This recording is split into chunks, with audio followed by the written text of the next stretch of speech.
Warning. Geesebumps is a comedy podcast based on the works of R.L. Stine. Any similarity to an actual literature podcast is coincidental and unintentional. It's the slime that never dies. Evan can't stand babysitting his genius cousin Kermit. Kermit refuses to play video games. He won't even play Frisbee. All he likes to do is hang out in the basement doing strange experiments and playing mean practical jokes on Evan and his friend Andy. But now, Andy's found something that will teach Kermit a lesson once and for all. It's green, it's slimy, and it comes in a can marked Monster Blood. What a book to come back to after a long break.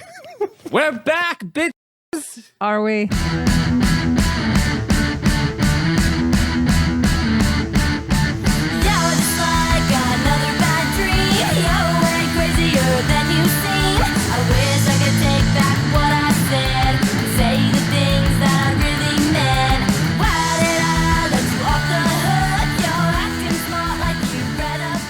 Danielle, do you remember how to intro this? Yeah. Okay, wait, no, I think I got it. Here we go. I've been practicing my podcast openings. Let me see if I remember. Welcome to Fresh Air. My name is Terry Gross. You don't even sound like Terry Gross. Damn it. Okay, well, you try to start our podcast then. Welcome to Geesebumps, a Did You Mean Goosebumps podcast. My name is Danielle. I work for NPR. And I have a PhD. Mm-hmm. Hello, my name is Jojo, and I also have a place on this show. I have a PhD, and in this episode, we're going to have a story in 3 parts, all of them Monster Blood. Part 1, the third host. Jeff, who are you? I kind of gave it away. The third wheel. Who's here? my name is Jeff, and welcome everybody to Prairie Home Companion. I'm so happy to be here in quiet Atlanta, the sleepiest town in America. Here's the thing. I didn't mean, when I said Atlanta, I just said it. I forgot that Atlanta is where this book we read today takes place. Yeah, I'd forgot too, which is why I was like, no. Well, hey, we can't just launch into talking about the book. We have to, as professionals would, draw attention to the minor gap in releases. Well, I'm looking here at your resume, Geesebumps, and I want to say that, like, you have some good credentials. I see that you spent a few years doing Job Corps, which makes sense because you get out of high school, you don't really know what's happening. But then there's this gap here. This like 6-month gap here, and I just wanted to know. Could you? I'm gonna say that's the pandemic. That's what that is. It was delayed release pandemic. Which is funny. We did start the podcast during the pandemic. Yeah. We surely did. we had that early pandemic energy that quickly waned as the depression set in after a year and a half of existing in a hellscape. If you couldn't tell, you're listening to Geesebumps again, and maybe you're wondering why. Your number one podcast of, I forgot I still had notifications on for this. Where'd this come from? So you may be wondering where we been, what's been happening, what's the haps with your favorite threesome, your favorite trio, Kenzie Reeves, and the person who got that joke appreciated it. The last time that we've set out some content into the world, that we blessed your ears with the shrill voice of Danielle, Jojo, and myself. We read Attack of the Mutant, right? Mm-hmm. And we then went on to read the next Geesebumps book, which was My Hairiest Adventure. We read it. And then I think it must have just been, I'm not going to speak for everybody, but I think it maybe was just exhaustion. It was one book about body hair too many. Well, I the book itself, but why we never recorded and why we stopped. I think we kind of needed an impromptu break. Yeah. And it is too bad because the twist of My Hairiest Adventure is bananas. It's I'd say top 5 twists of a Geesebumps book. Abso-fucking-lutely. And we may record and release that at some point once it's not so fresh in our memory from March of this year. Yeah, that one and Welcome to Dead House, but Still too fresh. Yeah, that'll be a twofer. We'll do a quick run through of Welcome to Dead House and My Hairiest Adventure. yeah, we've been going hard in the paint on old Geesebumps for every week for like a year. Yeah, so we retired. plus other stuff that we were doing as well. So Yes. So we appreciate, if you're listening to this, we appreciate you for hanging around. So just to kind of be clear, we're coming back. We actually had talked about this like a month ago, like briefly. We kind of were just like we'd like to get back to some Geesebumps. Unfortunately, we have them hot Sacramento summers, and it was nigh impossible to do anything from the months of like May until a week ago. Until currently. It has literally been like it got to 115 degrees at one point. Yeah. And we've just been like trying to survive, and we were like, well, we'd like to get back and record again, maybe once it cools off. Now you would think, hey, why don't you move to a colder climate I asked so that it's myself easier this. to make content? And we have thought the same thing, but in this economy, In this economy. with the interest rates, With the interest rates, what they are right now, with and the inflation, The inflation. Yeah. The price of milk. with the Fed, With yes, with the oh, don't get me started on the Fed because I can talk for so Bureaucracy? long about it. Yeah, all the red tape and the blue tape. the red and blue. No purple. guys, can I wait? Hang on, can we just step out of the bed for a second? Yeah, hold on. Can I just say? Can you open the door for us real quick? Yeah, let's open the door real quick. Okay, I'm really proud that we just did not slip into talking about NFTs. Oh yeah. Because that would be a real hat trick, right? Like we really got. That's how much time has passed since we've done this. Yeah, and we outlived NFTs. We NFTs are no longer an interesting topic to throw into a bit. Lived out the trend. Yeah, and hey, everybody, if you were listening to Geesebumps to know when you should go out and buy a video card, now's the time. So we were going to come back, and then we got kind of I don't want to say a prompting, but we got a very nice email. It was a nice encouragement. It was a nice little encouragement, yeah. Kick in the boot. So and it's funny because in the email itself, the individual says, "I expect to hear which of my completely legit You didn't reasons say for the their podcast name. being." Well, Anthony, I was going to get to that. Sorry. I was building up to it. I'm sorry. Was going to get called out on the next email. So we got a nice email from Anthony, and Anthony was like, "What the fuck is wrong with you? Where are you?" In a nicer way. Anthony, or as I call him, Tony, said, "What's the matter, you?" What's the matter, you? Gave a number. It was like basically they've been re-listening to all the episodes, wondering what was going to happen because literally the last time we recorded, the end of the episode said we'll be back in 2 weeks with another episode. We lied our asses We didn't even off. like have like a hey like so we're going to take a break. It was literally like out of nowhere, and the water just stopped running from the tap. So Yep. so Anthony sent this very nice email, giving us a litany of reasons why they think we may have stopped. And here's the thing, Anthony: of all 10 reasons, they're all true. Every single one of those is true. Yeah. You want to throw some of those out there? Yeah, for some reasons that maybe we stopped recording. First one, someone forgot to log in to upload new episodes, and everyone just decided to call it a day. I am the only one who has full control of the login. That is also. And if I forget, and I did forget, I actually don't know the password. So let's just hope. Yeah, that this we can. If this comes out, then we figured it out. Yeah. Or we got hacked, and the hacker was like, "Oh, a new Geesebumps," and then they uploaded it. They were like, here you go, guys. Another one. Jeff got a PhD and spent 6 months thinking of a new opening gag. Also true. Also very true. I lost the PhD. I got it in the 6 months. I lost it, much like my ape. Much like my ape that I. Just like your ape NFT.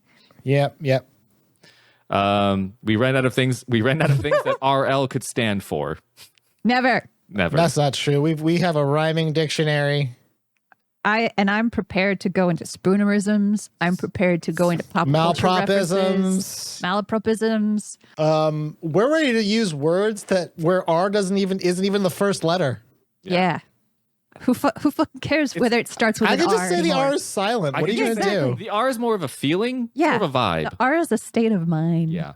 And then Mexican pizza is back at Taco Bell, which it is. And it's accessible now. You couldn't get it the first few weeks that it came back. But That's how you know nature's healing. yeah, that's how we're back on track, baby. it's been a lifetime of things of ups and downs so far in the last 6 months. That's right. But they said that they love listening to Geesebumps, so thank you, Anthony. And also provided us with their favorite moment in Geesebumps, which is also one of my favorite moments.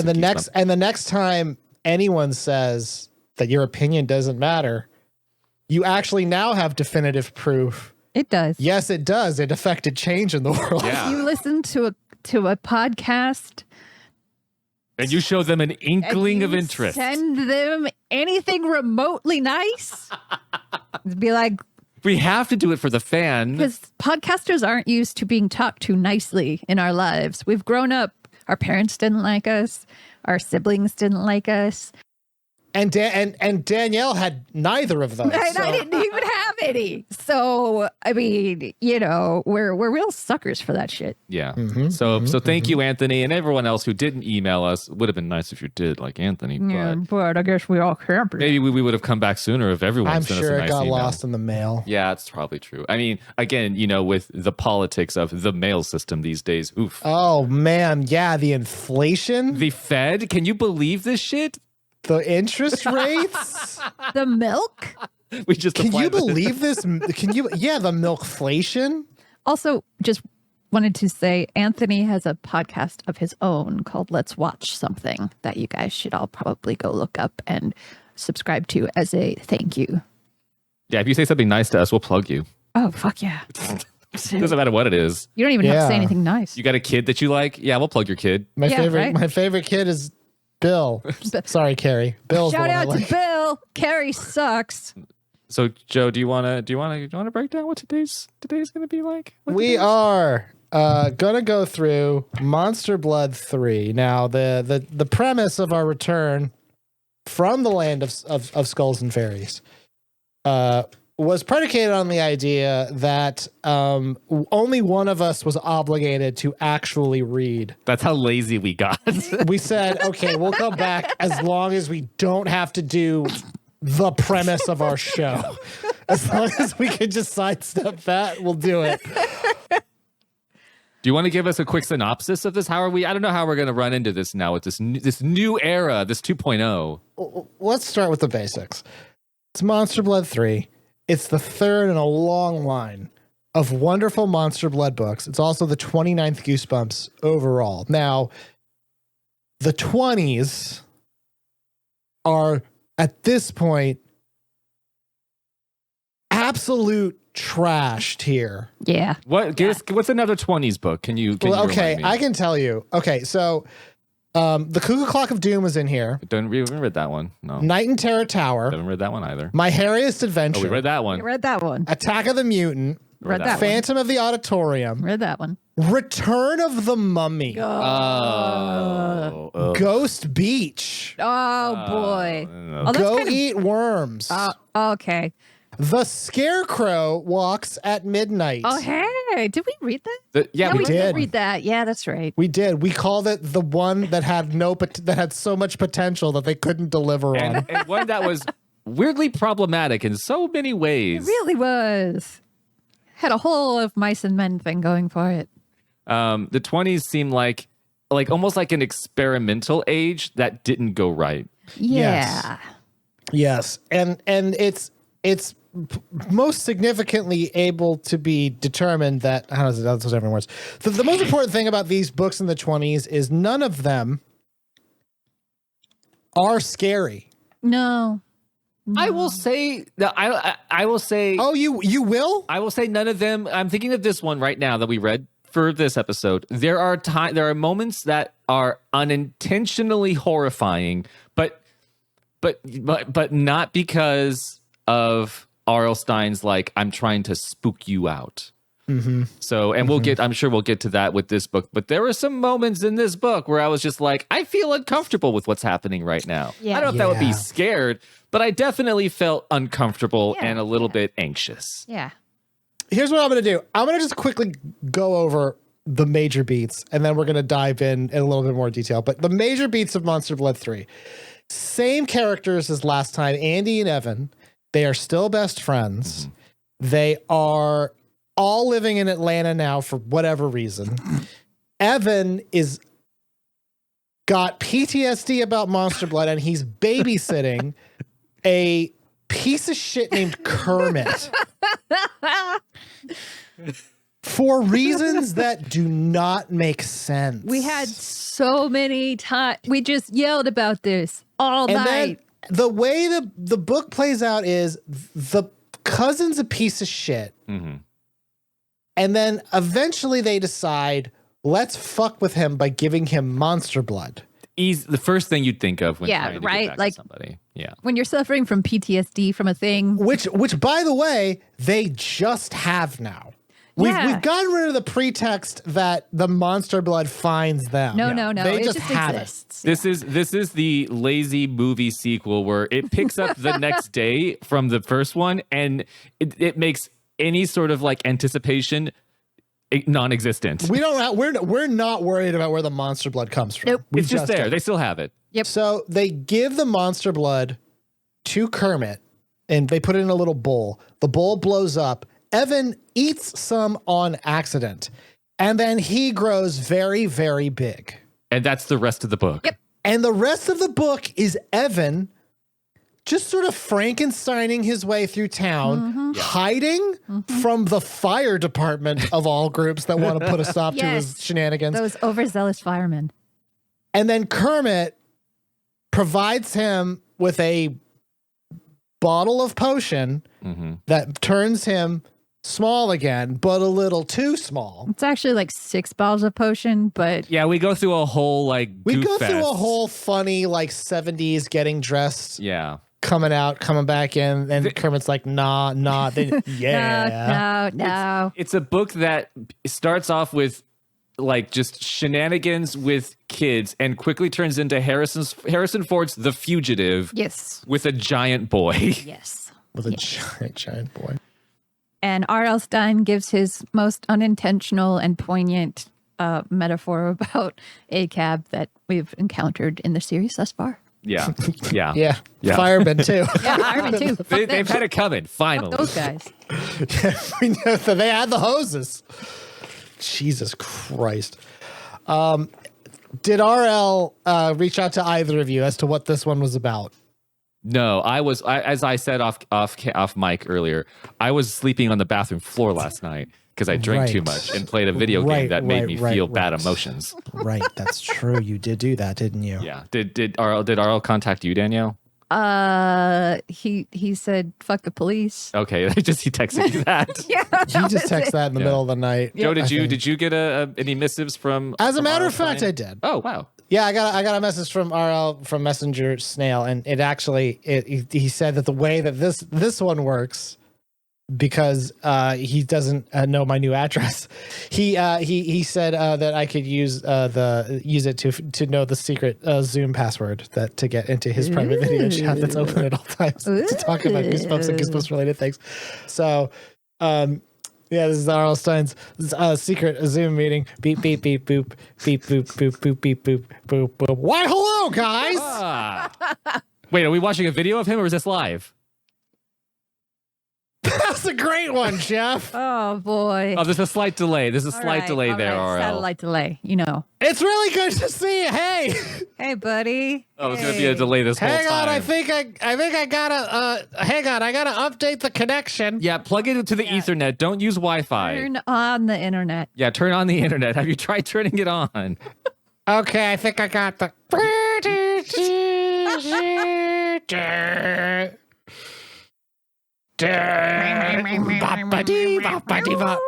He's just. Did you know it's just R.L. Stein screaming those noises into a chord?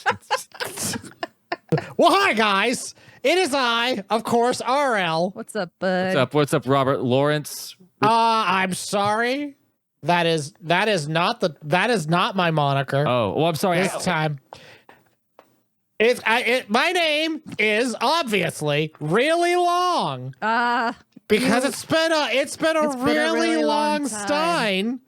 Oh, since you did one of these. It has been. This book, Monster Blood 3, what the part of the quadrilogy. Yeah. Because I'm braver than Star Wars. You sure are. Part of the quadrille at the time I was. Yeah, anyway. at the time before they only had 2 at the time. Probably they didn't even have the third Yeah. one. Oh, man, they were fucking weak. Part of the quadrilogy that is Monster Blood. This one is what I like to call the dark middle chapter. It's the nugget inside of The Empire Strikes Back. Skippable movie. This is that hazelnut shell within the Ferrero Rocher's already internal shell. Completely inedible is what you're saying. Not great. Evan and Andy, they are once again embroiled in the middle of a Monster Blood related mess that is brought on by a desire to get more and more of that cashy cash money. If anything, the one lesson that we gain from every Monster Blood is how important it is to make that sweet, sweet dough, which, by the way, is what blows up and turns true. Evan into Yeah, a exactly goofy, about giant, dough. weird, lanky Literally kid. dough. Yeah. Now, I will say the plot did kind of get away from me towards the end here. Plot? Was there one? But one of the central preoccupations of Evan is the acquisition of money that he might be able to get things, which is a very mature idea. He doesn't just ask his mom for his new Walkman or video game console, depending on, you know, what re-release I've decided to cash. I mean, pull out of the R.L. Stein skull vault. Rejuvenate. Whichever book is now my new Horcrux that must be re-released. In this, Evan decides that because he is having so much trouble dealing with taking care of Kermit, that he is going to go into a more juvenile direction and take revenge using Monster Blood. And of course, this leads to a pretty poignant metaphor about the double-edged sword that is maturity. Yes, Evan was going to have to deal with the harshness of taking care of Kermit, but also he has to deal with getting bigger and tripping over cars and girls being scared of him. You remember middle school. Oh, don't we all? So many cars got crushed. Crunched them all. I was chased by so many firemen. Oh my God, firemen and their hoses. Bruh. The final outcome of this is that Evan realizes ultimately that in order to be a mature person and make mature choices, you need to deal with the good and the bad, which he sort of doesn't really do. because I needed something to happen in the fourth one. We got Where I'm sure these characters are still in there. Yeah, I would like to ask why you keep using Evan Ross. Obviously the most irritating of the hero characters in all your books. Well, you just wait for his. Wait till you meet his cousin. He's got another cousin Yeah. that's gonna really make you realize that if you thought that guy was bad, I can't wait to meet Gonzo, the other cousin. That's excellent. That's very good. That's great. Monster Blood 3. It's about growing up in money and something. Why'd you pick this one, guys? You could have picked so many more. There's other ones you could have done. Why this one? It's very good, obviously. That's why we re-released it fucking 4 times. But well, Godspeed, Geesebumps.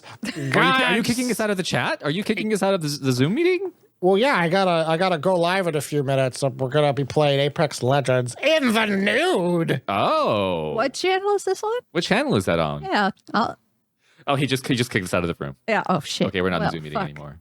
I mean, Joe, was your mic off the entire time we were in that Zoom call? yeah, you didn't say shit, bruh. Shit. Why we even have you?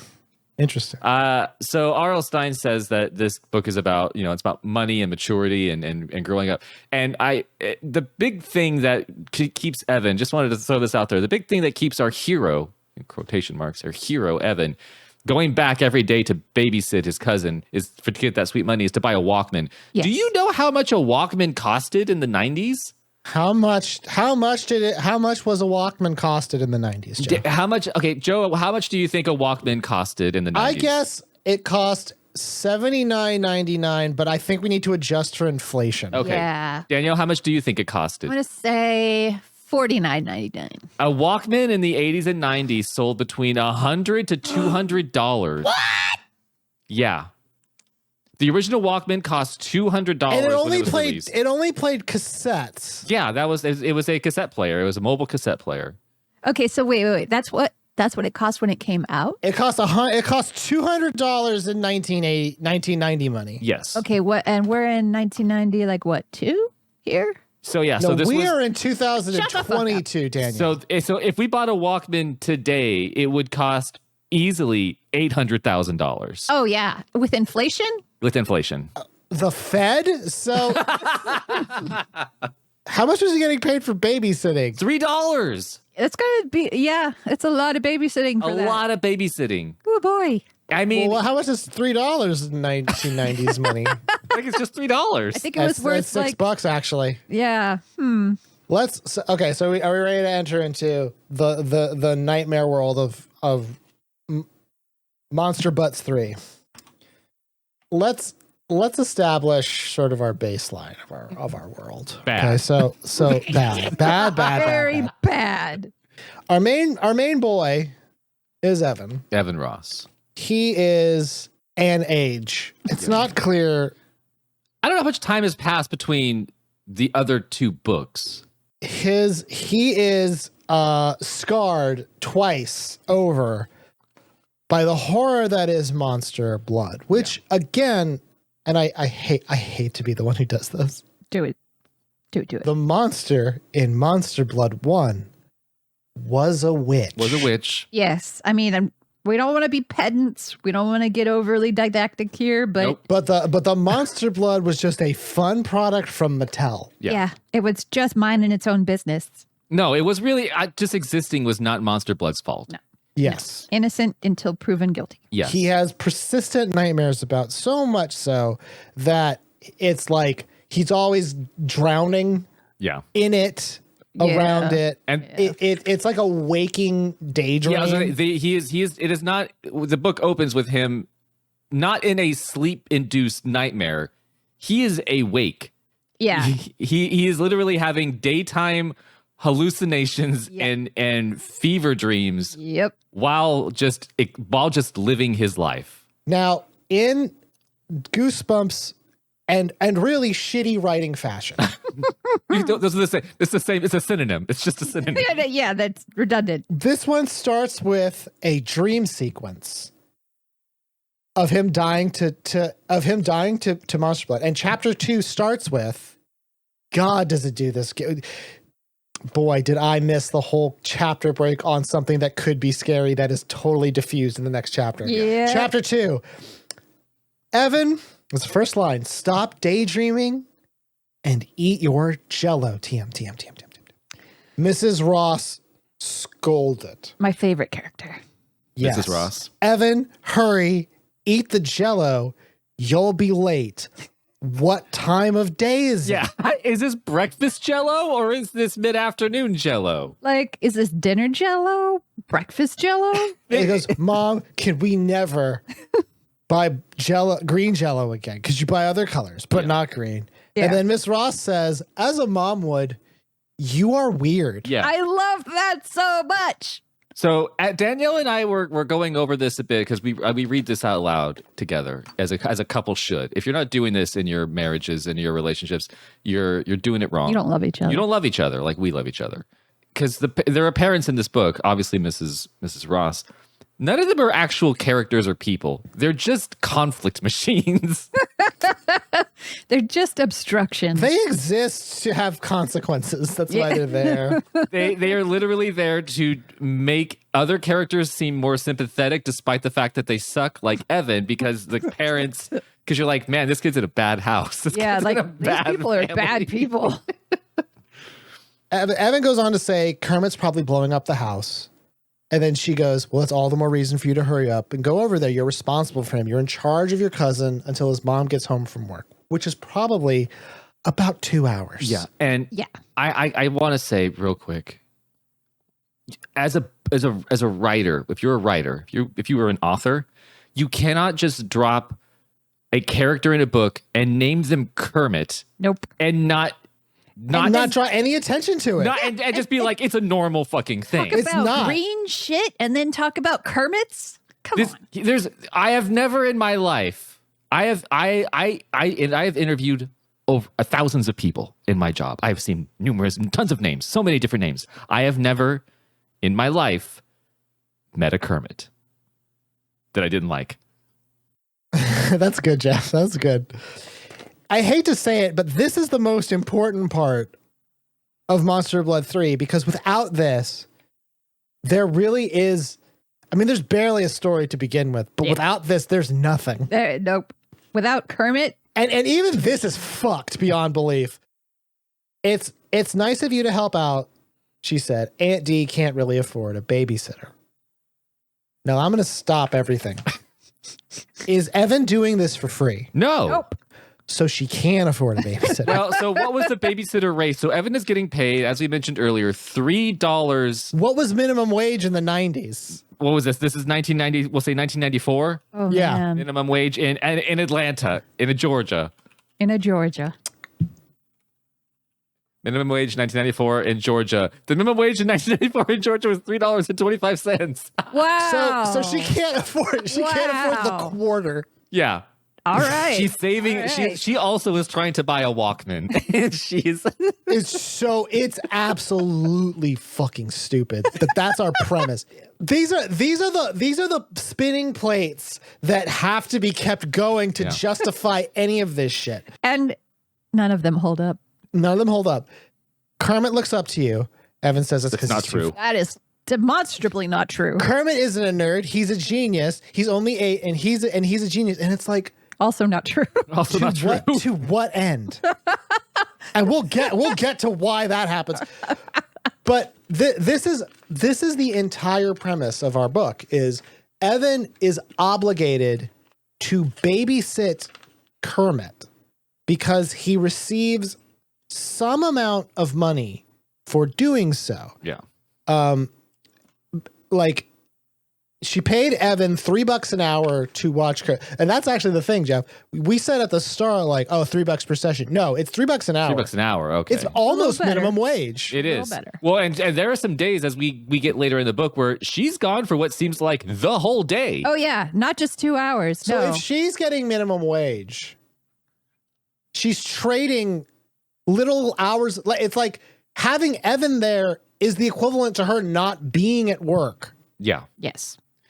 And if I can't get so caught Why up in make all it this even a bullshit thing? so Just be fast. like, I need you to watch. Don't even make it about money. It's like, why even make it that he's trying to save up for the walk? I guess just be like, you have to babysit your Yeah, just say Yeah. you're not getting paid. Just Yeah. say that. Just be Like, like, that no, makes more sense. We expect this of you. Yeah, he has no way of weaseling out of it because Like the amount of agency that he does have, you'd like constantly throughout this book, you're like, why are you there? Why are you Just still doing go this? home.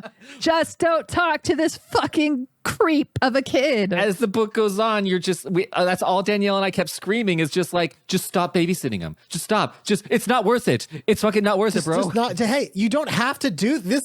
This is you doing this. Hey, get a different babysitting job, maybe. Literally. Evan was glad to earn the money. He was saving for a new Walkman. Trigger had mistaken his old Walkman for a dog bone. So he already had a Walkman? His dog ate a like $600 device? His dog ate it did. Evan was earning every penny. Kermit was impossible. That was the only word. He didn't want to play video games. He didn't want to watch TV. He refused to go outside or throw a frisbee around. He didn't want to sneak down to the grocery store on the corner or load up in candy bars and chips. So let me stop everything right there. Let me stop everything right here, right now. Okay. Hit stop recording. Everyone Okay. just stop. What do we got? Here's the thing we got to talk about. Okay. So, what is the role of a babysitter? What is their job? To keep the child safe. What could Kermit do to be in harm's way if these are all the things he won't do? He won't go outside. He won't do anything like. He won't go to the store. He will not leave his. He won't talk to strangers. He won't talk to strangers. He won't accept their candy. So here's the entire family has like a shared mental illness. They only wait. Look, when you only eat Jell-O for breakfast, lunch, and dinner, It fucks with you. it fucks with you. It starts to eat away at the inside. That's why I eat ass at breakfast, lunch, and dinner. And as you'll see as we go through this book beyond the second chapter, eventually, is we got it. But like the book has to try and find a reason, and it tries numerous times for Evan to interact with Monster Blood again when he does not want to. And it's traumatized. It has traumatized him beyond belief. Can't even eat green Jell-O. The book is trying to find a way to get Monster Blood back into his life. Yes. Now, the only other thing in chapter 2, other than we get to see Kermit show up and do some science shit. Yeah. At the end. Well, that's chapter 3, actually. But in chapter 2, we also are introduced to a secondary antagonist to which Evan must deal with. And that is, of course, the bully, Conan Barber. Yeah. Which I don't remember what happened with Conan at the end of the second book. I had thought that he had been neutralized. Given the context of how books work, you would think that Conan would be his friend at the end. Yeah. Yeah. But alas, Conan is his enemy. And actually, I believe Conan is even dumberer. He's quite stupid. Conan is the bully. He picks on everybody. He's evil. Yeah. He's a prototype for the character of Stoop Kid from Hey Arnold for the following reason. Evan is heading over to Kermit's house. Kermit's next door neighbor is Conan. Is the bully. Because I guess it was too hard to have these characters in different places in this book. No, we don't. I mean, come on. We want to have a whole neighborhood? This book only has the budget to film in 3 locations. We can't. Yeah, we have 3 sets, buddy. This is the introduction to Conan. His name was Conan Barber, but the kids at school called him Conan the Barbarian. Why? Yeah, why? That's quite a stretch, isn't it? Do kids even get that reference anymore? Absolutely not. Fuck no. Conan the Barbarian was not a child's property. That was not a thing that kids It wasn't like read. He-Man. Yeah. So that's because he had to be the biggest, meanest kid in Atlanta. Then maybe the universe. That's good. Conan sat on top of his tall white fence that separated the yards. His cold blue eyes glared down at Evan. And he says, quote, "Were you looking at my..." I can't even get through it. Were you looking at my yard? And then Evan says, "No." And then Conan says, "You were looking at my yard. That's trespassing." Can you do me a favor, Joe? Yes. Can you give me your take on R.L. Stein brainstorming this reason for Conan to have beef with Evan? Okay, so Yeah. It's okay. So got Evan here. I got the bully. Why would Evan want to mess with Conan that Conan would take revenge? Let me think here. Yeah, Okay, what would so, Conan be offended by? Yeah. What gets kids to want to fight? he's a big burly guy. Yeah. You know, he's big, Yeah. strong, muscly. What causes conflict between children? What makes anger? What is the classic child-on-child conflict? What makes me angry? What makes me angry Oh, okay. All right, this is a different direction, but okay. as a somewhere between 50 to 80-year-old man? Yes. Is when Ageless. kids look at my lawn. Hey, kids, get off of my lawn! Get off my lawn! But when they look at it, When they look at my building in New York City. When they use their little peepers to scan over when my they fence. throw those little peepers at my yard grass, then that's when the monster comes out. That's when I Hulk out. That's when RL goes. Okay, now you gotta mine your truth to know how your characters will behave. Start with what you know. It is not a one-off line either. It's Nope. said again. Many times. To really times. drive it home. Yep. Okay, so Conan wore a gray muscle shirt and baggy faded jeans cutoffs. He's 13. He's 13. He also wore a very mean expression. Wait a minute, Conan. I was looking at Kermit's yard. I had never look at your yard. I would never. Never. Oh, what's wrong with my yard? You know, like my yard's not good enough for you? You know what's funny, guys? Is actually on page 9. Why don't you look at my yard? Is there something wrong with my yard? As Is Danielle- my yard too ugly? You see what I mean? Like He just wants to the fight, yard but was the entry point to me. I'm just gonna fuck with you.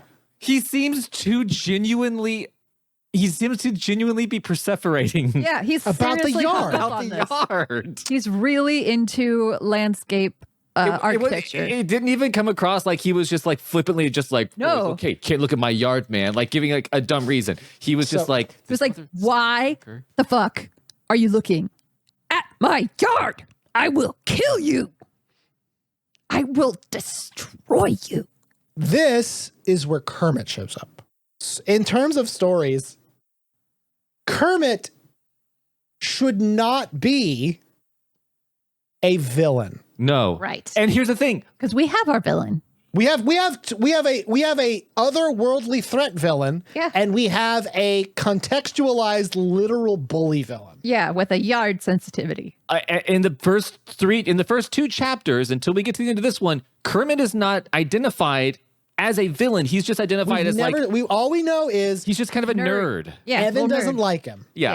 Yeah. He's hard to take. He's boring. He's That's boring. it. Evans, it sounds like Evan's just like, it's boring to babysit him because he doesn't like doing cool things with me like that I want to do. Evan seems to be upset that Kermit doesn't want to engage with him. That's that. Until we get this shit. Yeah. Because Kermit shows up and he says, "Hey, fuck you, Conan. Hey, you piece of shit. Go fuck yourself." I'll fuck your yard, man. And if you try to come at me or my family, that I will fucking get you with this shit. And he has this blue bottle, and he splashes it on Conan. It's invisibility serum, Conan. That's what he Yeah. says. That's what he So- says it is. He's lying. You're lying. Which you don't know yet. No, we don't know this yet. We're not sure about Kermit What yet. this serum does, First of all, it's a miracle of science, first of all. it's a miracle of science that I like to call putting a sweater in the dryer, Jeff. It's actually not that impressive. So he splashes him with it, and it makes his shirt shrink down. Okay, you have to be more clear. It makes his shirt shrink to the point where it no longer exists. And then, it splits apart. And then it says on page 14, chapter 4, now Conan stood in front of them, bare-chested. This is hilarious, by the way. Yes. A heavy silence falls over the backyard. All three of them stared at Conan's broad, bare chest for a few minutes. So erotic. Even Conan did. Yeah, he's looking down. Even Conan did, like, wow, I am really muscly. Then Conan breaks the silence by saying, "That was my best muscle shirt."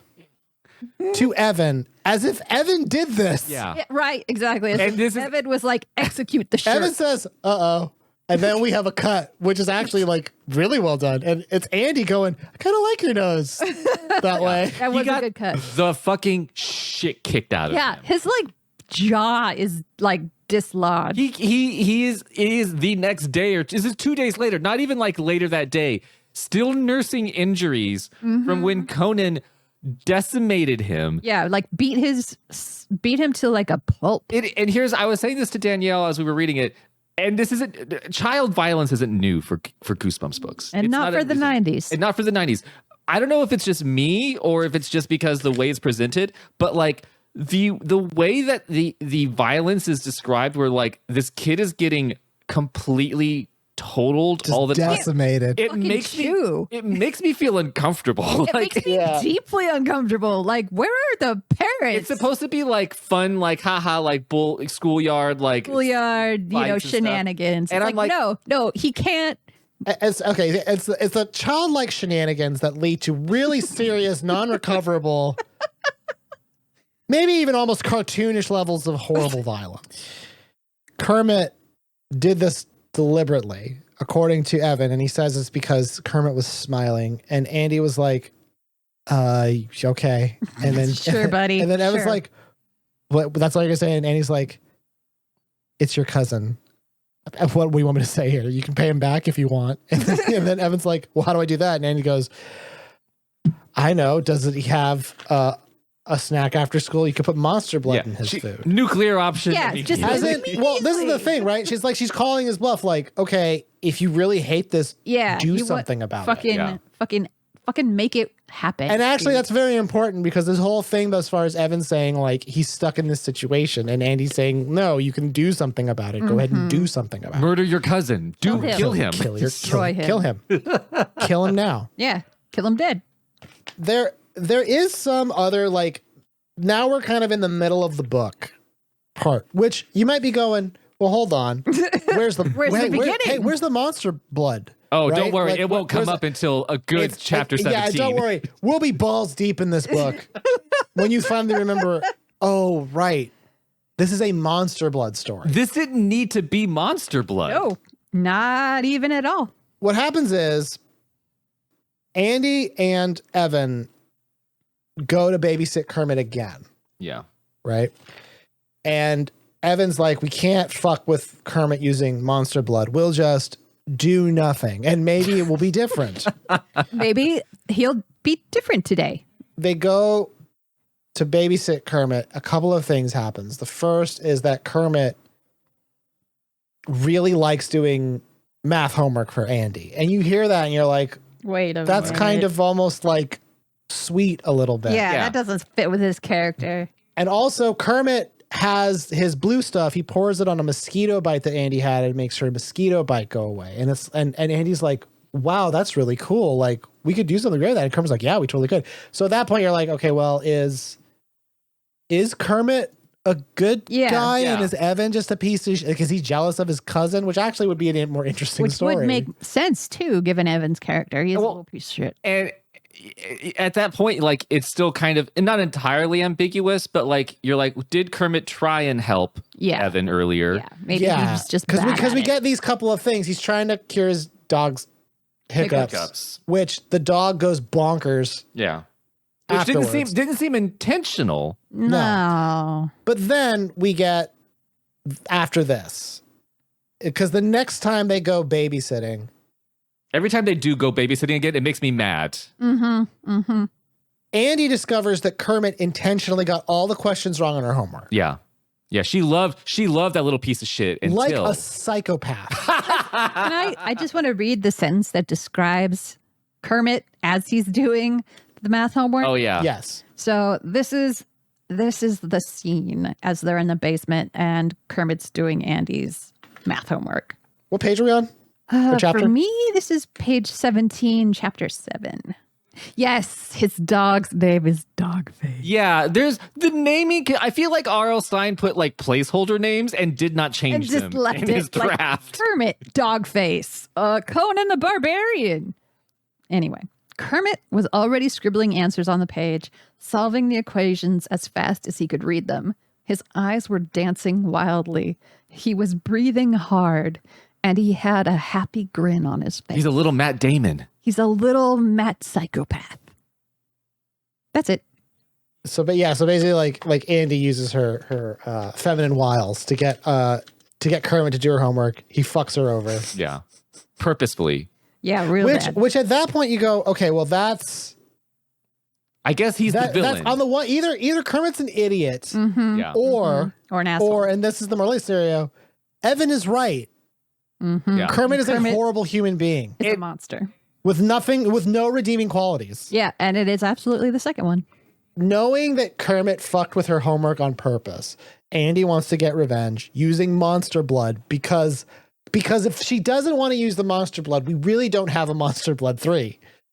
It's like, just fucking hit him. Yeah, So- I know. I was like, just pick him up and kick him across the street. Or stop babysitting him. Or never speak to him. The next time they go, though, Kermit gives them all an orange soda. So the orange soda they give is extra sweet. He's being nice. Yeah, he's like, I'm going to pour you guys some orange soda. He puts Molly, we'll say, in the orange soda. Everyone knows you don't accept an open drink from a psychopath. Don't accept an open drink from an 8-year-old genius. No. Hey, I mixed up this special drink for you. You're 8. They drink the special drink. Sounds fine. And No reason for alarm. This is the scene coming up where I said I felt kind of scared, but for the wrong reasons. Yeah, this is like the Joker movie. This is some Yep. fucked up shit. the orange soda makes them laugh. Yeah. This is chapter 11, page 48 in the print version. Evan took a deep breath, tried to hold it, but the laughter burst out so hard. His chest ached. Laughing giddily, Andy made a grab for Kermit. So this is a very typical Joker-esque terror attack. This is 1,000% like breaking into the bank, dropping some laughing gas. This is the first Batman movie where they put laughing shit in all the health and beauty products, and people started laughing. So what happens next is Andy picks up the Frisbee to throw it at Kermit because she's fucking pissed and can't get over to him. The Frisbee flies over the fence. Kermit says, "Get that back. That's mine." Which, fuck off. What? Yeah, I'd be like, okay, go get it. Why do you care about that? You don't go outside. You don't go outside. Conan comes out. Oh, man. The old man that he is, and says, "Who threw a Frisbee in my yard?" Get out of my yard. Kermit asks for it back. Conan says no. Kermit insists. Conan says no. Andy and Evan can only laugh because they're under the influence of Joker gas. Yep. They are full on like freaky, big old smile, laughing uncontrollably with their eyes looking like sad. Sad. Like, oh, sad. God. You thought you knew Reefer Madness. You don't know shit. You don't know shit about orange soda madness. So Kermit demands, Conan's like, "Who's going to make me?" And then he says, "Evan and Andy are going to make you." And then Conan says, "I get really mad when people laugh at me." And then Evan and Andy laugh at him because they can do nothing else. And let us be clear about like when we say they are laughing and they can do nothing else. I want to read real quick just a brief description of how they're feeling while this is happening. He laughed until tears rolled down his face. Evan followed, gasping for breath. "I can't breathe," he realized. "I'm laughing so hard, I can't breathe." Jesus Christ. Fucking terrifying. It is. They're laughing so hard that literally they're like probably cracking ribs. Yeah. They could at die. this point. Yeah. They could die. It is. And it's not like they're laughing and talking. They can't speak or breathe normally. It is. When I was reading this, I was just like, fucking shit. I know. Yeah. Like this is It's like body horror. It is. straight body horror. It's very body horror. They fail to stop laughing.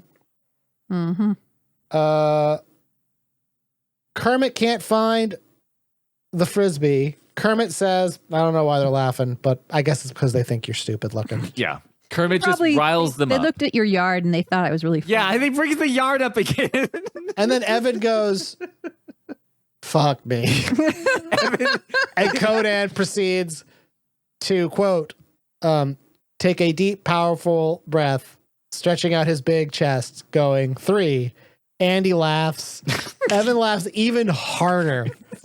And then he goes, "I warned you." And then later, both Evan and Andy had the shit beaten out of them. Although Andy just got picked up and hung in a tree. Because Conan won't hit girls. Andy's like, your cousin's a creep. Let's fucking get him. Let's get him. That's it. Let's kill him. Yeah, Let's plant some drugs. Let's plant a gun. Let's do it. They get the monster blood. And they decide, they go back to Kermit's the next day because he's, I don't know, fucking who cares? They go back to babysit again.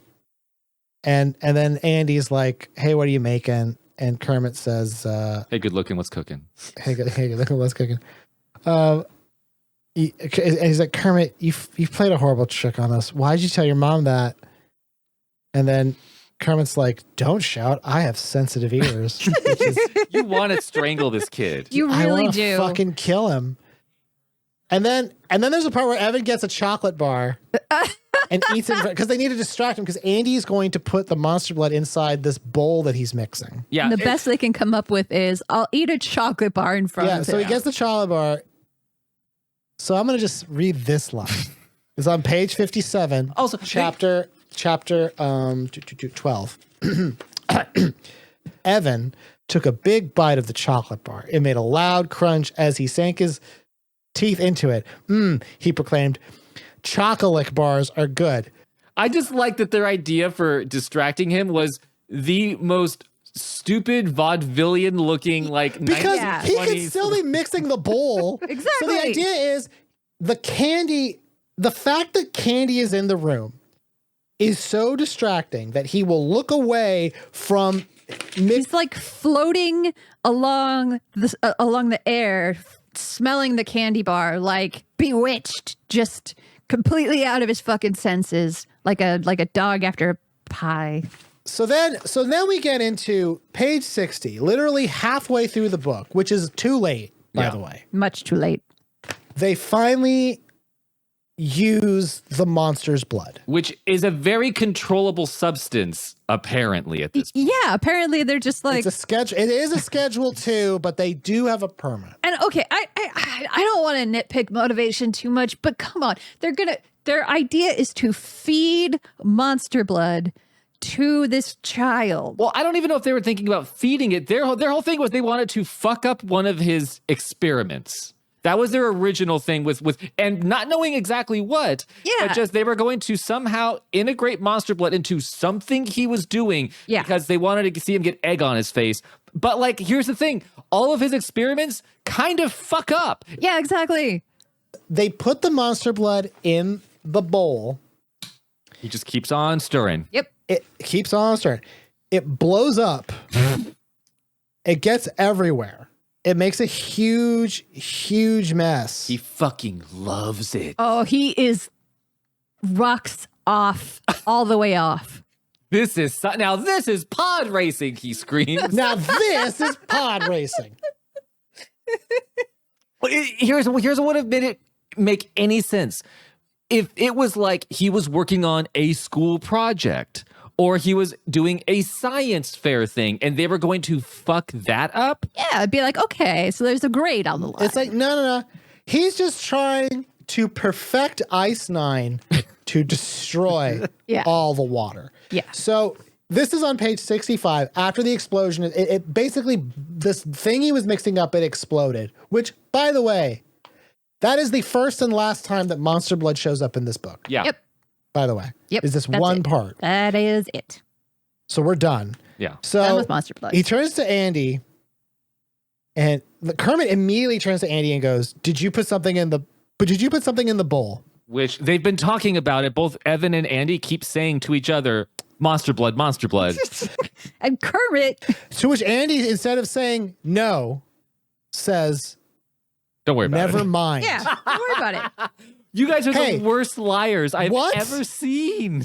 And then finally, at the bottom of page 65, chapter 15, the revenge on Kermit hadn't exactly worked. Yeah, Oh, I guess. Evan Really? realized bitterly, Kermit should be in tears by now, or should be quivering in fear and terror. But they didn't realize that showing emotion requires a soul. It's like Instead, it's like they his don't eyes know were him. dancing with excitement, and he was grinning ear to ear. Yeah. Do it again, do it again. We were the jerks, Evan thought sadly. Kermit is loving this. Mm-hmm.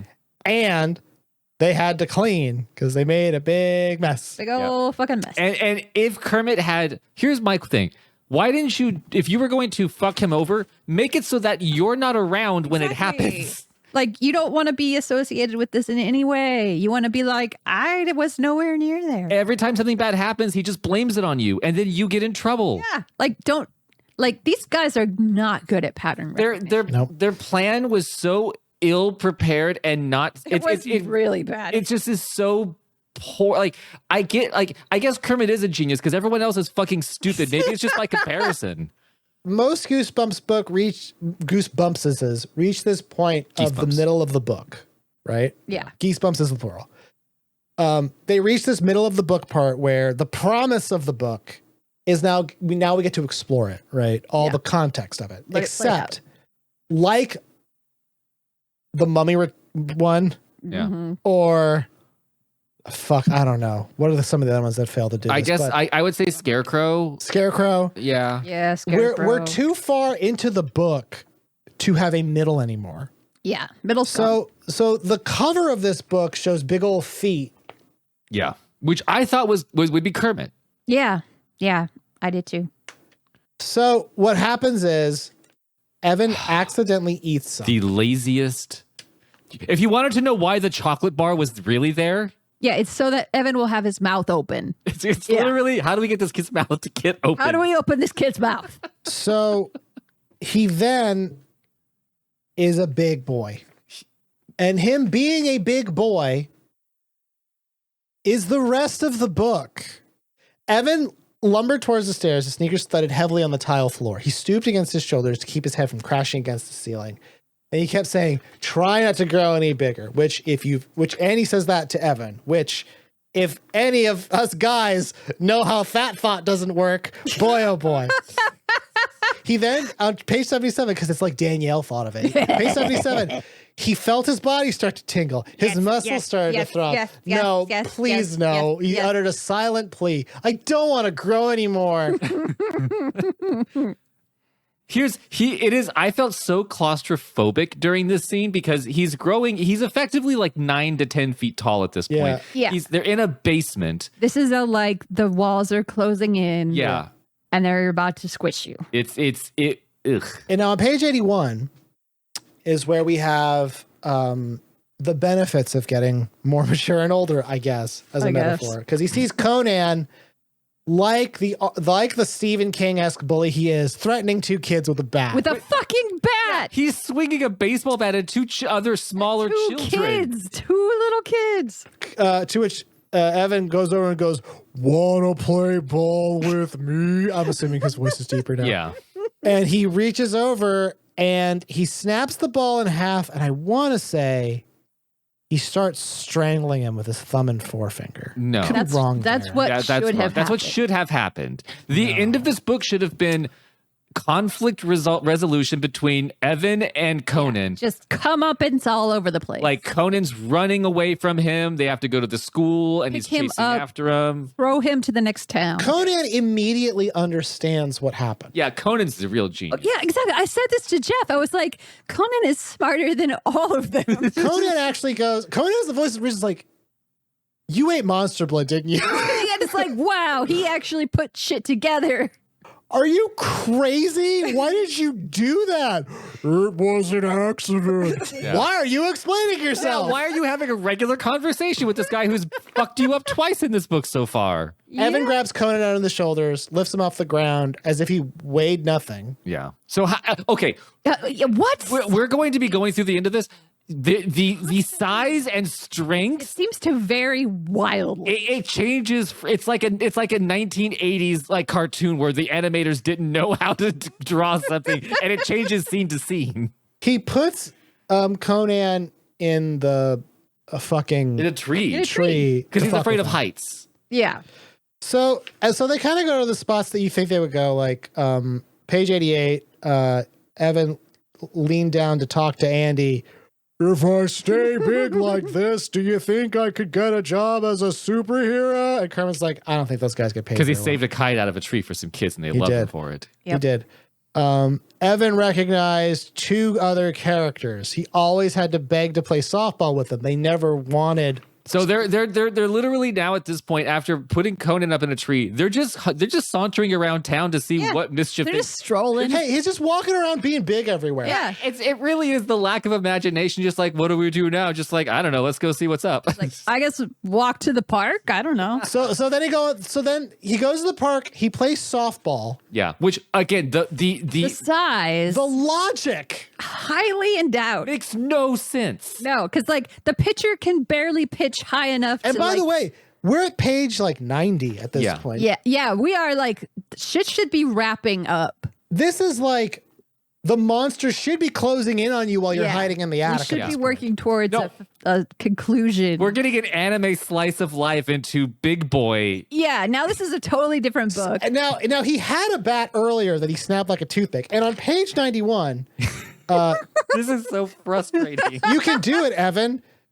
You can do it. Evan always strikes out. It's true. I do. But he gripped the bat a little tighter, posing it over his shoulder. How? What? How? Hey, How do you what? pose a toothpick over your How? shoulder? Okay. What? So first of all, I have to also say, so all the kids are playing like softball or baseball at the park, and they're like, I want Evan on my team. I want Evan on my team. Yeah, no, they're And totally cool he's with it. obviously not growth spurt big. This is obviously unnatural, but they're just like, cool. People think he's an alien at one point. But here's the thing. Of all the sports where being enormous, like 2 stories tall would be a benefit, baseball's not really one of them. I would say being that big would be a detriment to being a baseball player. Honestly.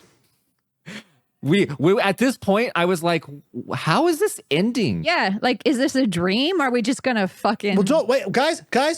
Don't worry.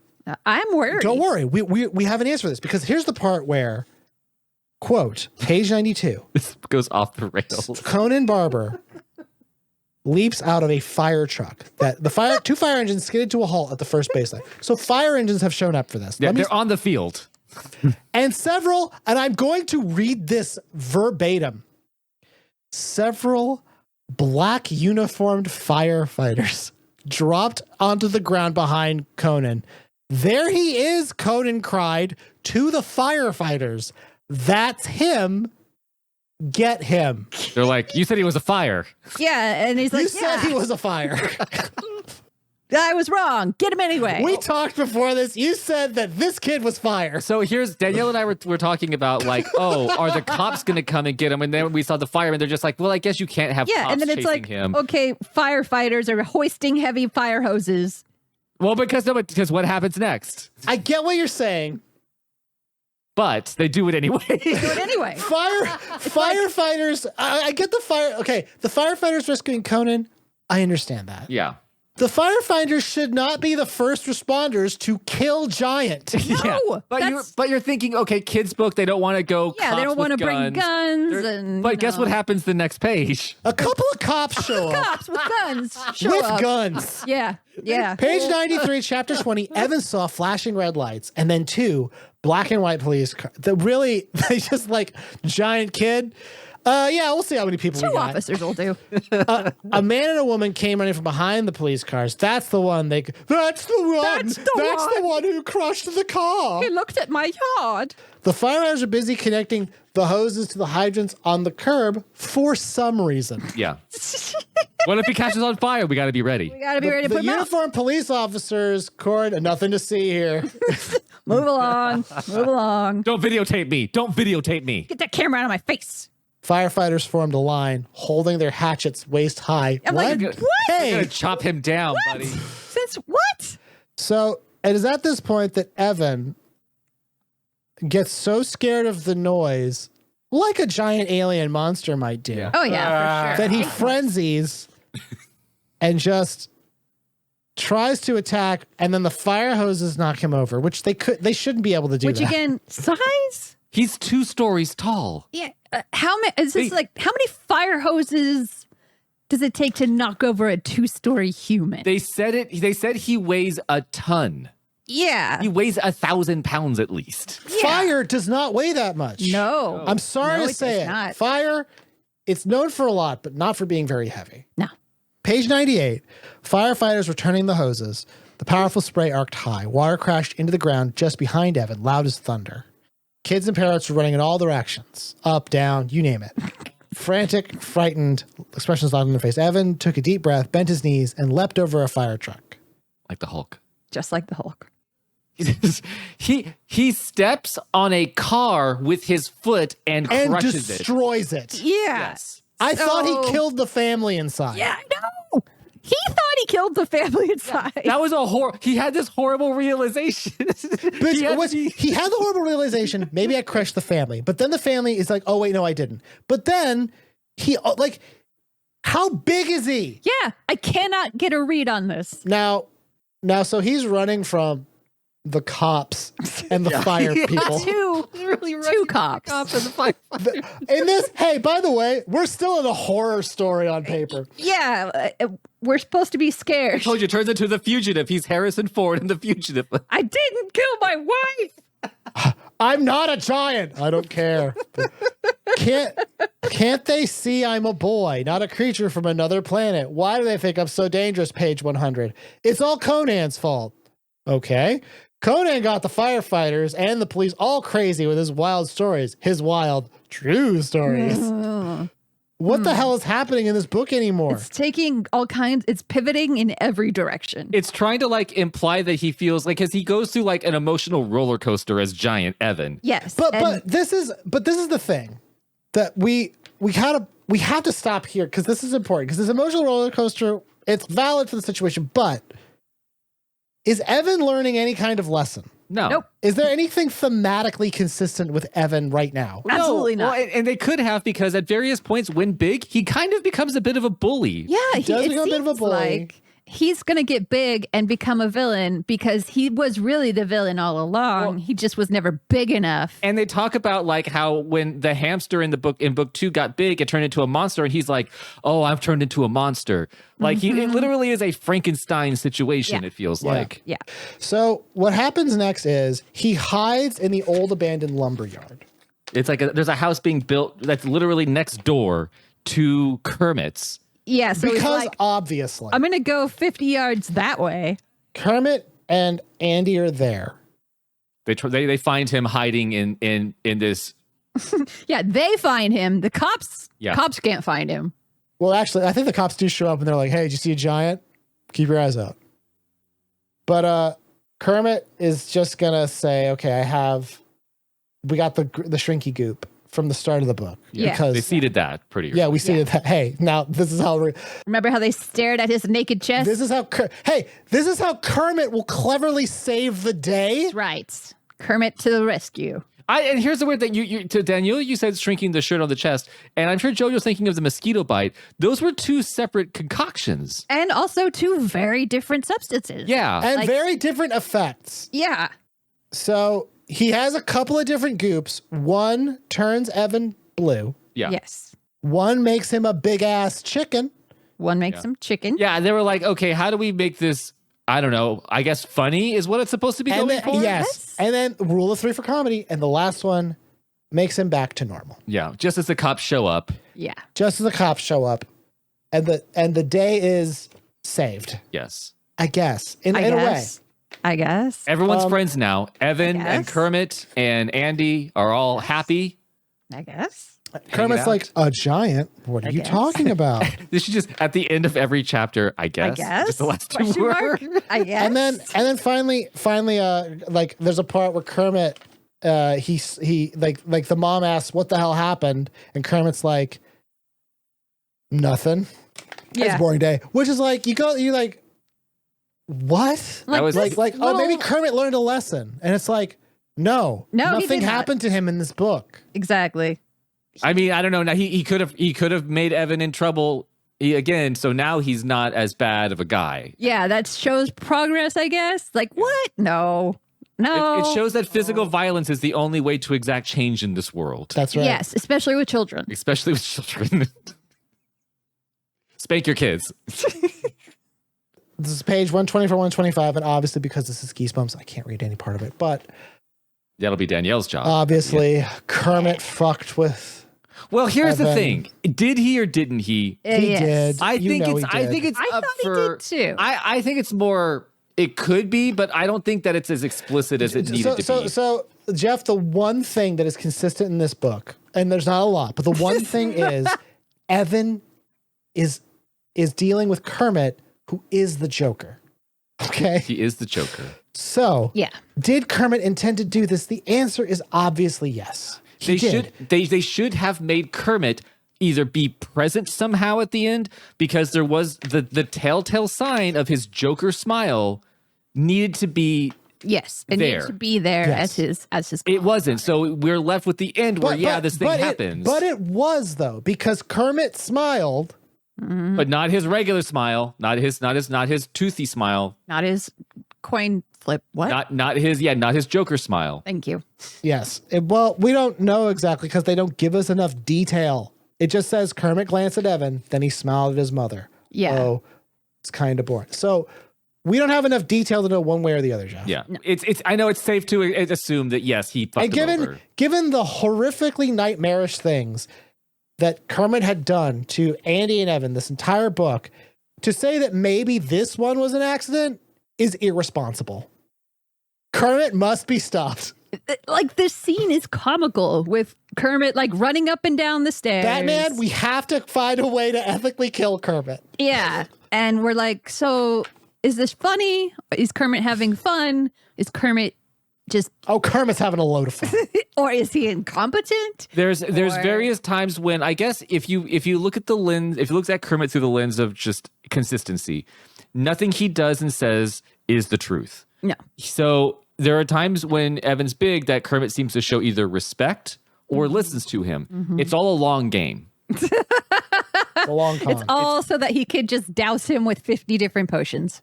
Which he did. He got exactly what he does. wanted. He got what he wanted. He got to experiment all that stuff. So the book just ends after he becomes small again, and then there's a little stinger. There's a stinger at the There's end. a stinger Yeah, where there's a- he's, With Danielle, Kermit gets we'll- the last laugh. Yeah. But my thing is, I don't quite understand. I don't understand why. So to just backtrack a bit, Evan accidentally eats the goop that made him big. Yes. Right. Kermit figures that out because they're talking about it, and Kermit's like, "I want to eat the goop too and get big." Evan says, "Don't." Kermit says, "Okay." Why did Kermit not eat? Exactly. Why did Kermit not eat the goop, Jeff? Yeah. Well, here's the next question I would pose to you. To your question. Why didn't Kermit get the monster blood at any point? Yeah. Why we did? Like that seems to be the built-in like trouble. That would have been his thing as a scientist. He would have been super focused on it. Let's imagine. Come with me, children. Okay. All right. Hold my Let hand. us imagine an alternate. Step into my magic say school that. bus. I'm Mr. Frizzle. Mr. Jizzle. I've been putting it to Miss Frizzle for years. I'm Mr. Frizzle. What's the thing that doesn't make sense in this book more than anything else? Oh man, that's hard. I mean, like, there's a few things. I guess would be like, So if we imagine, just okay. We have a character who is a chemist, a little kid chemist. Yeah, okay? little kid genius chemist. Monster blood is a weird chemical that makes things large. I thought he was going Okay. to lift it off of Andy Yeah. or something. I thought he was gonna start mischief of, like What is that? I want to know what that is. that Can kid I would be make it? playing with monster blood at every turn Now- in every possible way. Right. So here's the part that makes no sense. Okay. It's very important. Evan and Andy should not be in this in any capacity because Ooh, yeah. the only reason they are here is to justify the existence of monster blood in the world. And by the way, after Monster Blood 4, Monster Blood books don't have Evan in them anymore. Yeah. Thank God. No, I hate Monster Evan. Blood's just around. So it could have been. Why did he accidentally make it? Or Exactly. Yeah. We don't. That's all. That he is finds the- an empty can and sees the ingredients. And there's Yeah, a little bit and or tries to something. recreate and it. tries to recreate it. and really, this book, like the book's not about Kermit. Kermit's a villain. Yeah, but it he doesn't should make be. sense. No. Well, he stops being the villain when it becomes a introspective look at the life of a large child. Yeah. Then suddenly Kermit's just kind of Because the point of view of this book is Evan. We don't understand anything about Kermit. All we see is he's a psychopath. Yeah. Maybe he does go on an emotional journey, which we would get to know if it was about Kermit. Because Kermit being, all they need is, the book is about Kermit. His cousin is babysitting him, and his cousin at this. So this is the other thing too. Evan shows no competence for dealing with the supernatural, Absolutely not. which at this point, this is his third adventure playing this character sheet. He should be pretty good at it by now. He is learning a verse. So this should have been a story about Kermit, Yeah. who his older cousin, who he doesn't respect, is warning him about fucking around with monster blood. He doesn't listen, and then he learns his lesson of, okay, maybe I should listen to, if not adults, I should listen to my peers who know a little more than me. Because I'm smart in science doesn't mean I'm smart in other things. Right. And then Evan gets to be like, okay, well, like I am more mature. If you want to keep the character Evan, I was like, he's more mature now. Which makes sense because he's had 2 fucking monster blood adventures. Make him a teen character. Make who him a can't teen. Can't Make be him the a main teen character. babysitter. Yeah. Yeah. He's older. He still has PTSD from Monster Blood, but he's the voice of reason. That makes more sense. And that's why it wasn't done, Joe. And that's why we didn't do that. That's what, fuck. Yeah, this book is as the first Goosebumps book I've read since March of this year. It doesn't feel like it, though. It doesn't feel like it because it feels like I thought, oh, I'm gonna like first of all, enjoy, yes, to a degree, but like I forgot that there's this like emotion. It's like a mixture of frustration and anger, and it's been buried deep in my body because I was learning to be more zen. And then I read this book, and it's just one of those things where you're just like, you can see all the things that could have been. I'm Doctor Strange. Thanos is about to destroy the universe, and I'm sitting there. I'm like, I got to look through all these potential universes and these timelines to see how we're going to beat this guy. And this was the one that I picked. This is what you went with, huh? We're in the end game now, R.L. Stine. Seems a little sloppy. I will say that the second half of this book, even though it's just I'm a big boy, Big boy. Big boy. was more fun to read than the slog of the first half, which is just Evan and Andy constantly getting pranked, getting punked. By Ashton Kutcher, the child. Yeah. By shitty Ashton Child Kutcher. Jesus. And because every scene where it's like watching a movie like Meet the Parents, where you're like, I can see this is going to go bad in 5 seconds. Yeah. Like the audience can see you shouldn't trust this character, or you can see the mishap that's about to occur, and the characters in the story just are oblivious to the fact. They just walk on into it. It's just, and that's frustrating. It's not fun to watch. That is not fun to read. No, and it's also just, it's demoralizing, frankly. Yes, this book is. Many of his books are demoralizing. Yes, they take something from you. They each do. one of them, and the thing they take is the thing that keeps R.L. Stine alive. As I've said, these are his Horcruxes. Every book is a Horcrux, and it siphons a little bit of life out of you. I didn't look like this a year ago. No, I was tired. I was young. I was young and beautiful. Hey, guess what? Hey, fuckers. Yeah. Guess what I get to say now? What's that? Thank you to the band Dog Party for the use of our theme song, Bad Dream, off of the album Hit and Run. It is a wonderful song by a wonderful band. You can check it out at dogpartylive.com and dogparty.bandcamp.com. Geesebumps is one piece of comedy content from the Mom Hat Comedy Crew. You can check out the stuff we do at mom-hat.com. That's mom-hat.com. We have a podcast called What the Spell, where me and Kim talk about magic spells. You can follow us also on the Twitter at Mom Hat Studios. That's still getting updated. And you can also follow us on the YouTube at Mom Hat Studios. I've been experimenting with shorts and TikToks. So if you want to see little clips and get a taste of the other stuff that we do, you can go to TikTok, it's Mom Hat Studios, or go to our YouTube shorts or Instagram, which is Mom Hat Studios. Danielle, normally you ask people to give us a review. I do. Did you want to do that this time, or did you want to let everyone go home early? Yeah, you know what? I'll just say, hey guys. We love you. Just say Shady's back again. It was Shay's back, and really could use a little bit of approval. If you want us to keep doing this, do what Anthony did. Yeah, see, if the Goosebumps book takes a little out of us, you giving us a rating puts a little back in. Yes. It feeds us the ether we need to continue living in these corporeal bodies. Help us be like RL. Help us live vicariously through the life energy of everyone. Everyone else.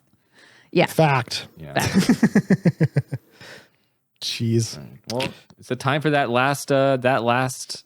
stinger there, Danielle. Oh man, and boy does it sting. He stood up on the bed, him being what's his face? Evan. As his eyes adjusted to the dim light, he saw that his bed seemed to stretch on forever.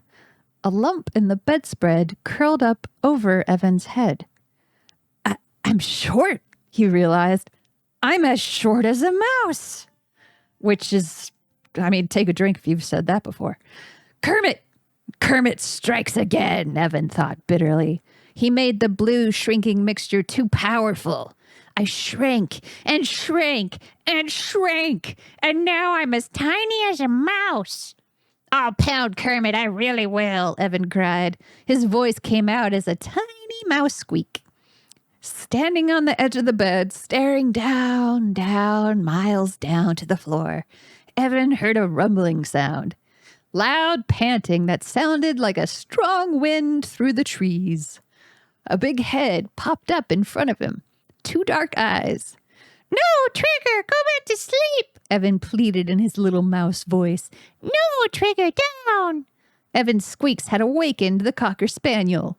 Evan felt the dog's hot breath blow across his face. "Yuck, dog breath," he squeaked. Then he felt a sharp tooth close around his waist. Pretty great.